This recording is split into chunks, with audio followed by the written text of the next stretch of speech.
The Monday to Friday 9-to-5ers value time like there's no tomorrow. Be it going to the shops, walking the dog, or reading a book, me time is precious. So if you happen to be a content marketer, today we'll be running through just how you can get more time back in your day with a content creation framework strategy. Hi guys, it's Liv here from Neighborhood, where we help brands find, sell, and keep their people. We all know that successful content marketing strategies call for a wide variety of content for each of your buyer personas and at each stage of the buyer's journey. But creating loads of specialized content doesn't mean you have to totally reinvent the wheel with each piece. You need a clear and repeatable process that allows you to produce content like blogs, webinars, eBooks, and videos in an efficient way that drives towards your team and company goals. This is where the content creation framework comes in, essentially a time-saving action plan. It focuses on organization, flexibility, and agility. It's going to ensure that your content is consistently high quality, given within a time frame, matched to your customers' personas, and matched to their stage in the buyer's journey, properly promoted and properly optimized. So let's have a look at how we can build this digital marketing framework so you can chow down on some serious chilling. First up, you need to come up with ideas. I'm sure we've been guilty of doing crazy stuff like going for half-mile runs or teaching ourselves new things to try and get our subconscious mind to do its job and think of great content ideas. Luckily though, there are really helpful online resources like the HubSpot blog topic generator to help us out so you can keep those trainers in mint condition. Next up, once you've settled on some killer content ideas that'll attract any one of your buyer personas, it's important to plan a timeline, which shouldn't be for any more than 3 months. So you can plan for at least 2 or 3 pieces of content you want to create and organize it by the corresponding stage of the buyer's journey. Then you need to put your organization hat on and create a workflow, which will help you put a project plan in place by detailing who will be doing which tasks and when. Ensure these are specific. You need to have something to work towards, and everyone needs to be on the same page. For example, you could have something like 1, preliminary draft completed, 2, editing completed, 3, formatting completed, 4, final draft completed, and then finally 5th, published.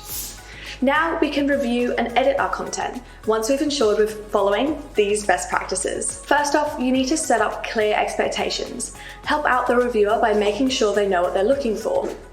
Next, you want to allow for heaps of edits. Perfection takes time, so have between 2 to 4 rounds of edits before publishing. As well, have your content reviewer track their changes rather than making direct edits. You want to know what you can fix for next time. Also, ensure you have an editing timeline, keeping everything on schedule so that your content creation is consistent and keeps your customers happy. To make the process easier, use a document like a Google Sheet to track the editing process so you can see the changes and appreciate the result. Lastly, clearly define roles during the review process so that everyone understands which part they play and how they're contributing. 5th up on the framework, schedule is probably the easiest. We just have to take the content live. If you enjoyed this video, make sure you subscribe and leave a like.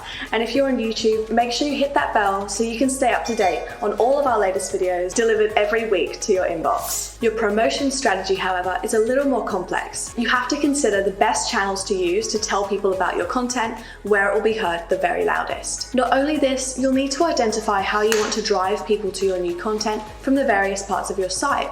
To throw a spanner in the works, I'd better remind you to change your promotion strategy as often as your business needs to evolve. Embodying something of a content chameleon, you need to change the conversion paths you are most heavily promoting on as frequently as your specified persona changes. As well as this, make life a little bit easier and do some serious organization with a naming convention for each pieces of your content so they're really easy to find and reuse. HubSpot recommends developing a clear system that follows a content format, buyer's journey stage, campaign, year format.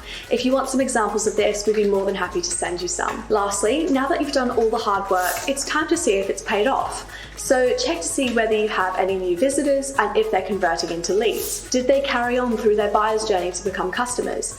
Is everything looking sweet, or do you have to tweak some things for next time? So say goodbye to wasting time, creating a repeatable, organized, and agile framework to keep your content on track and driven towards your goals goals will get you distributing valuable, relevant, and consistent content, as well as provide you with the opportunity to take it easy. A win-win situation. If you found this video helpful, then feel free to share it with someone that you know that needs a hand with their content. You can also subscribe to our blog, where you'll find a bunch more tools, tips, and templates to help you find, sell, and keep your people just like Neighborhood does.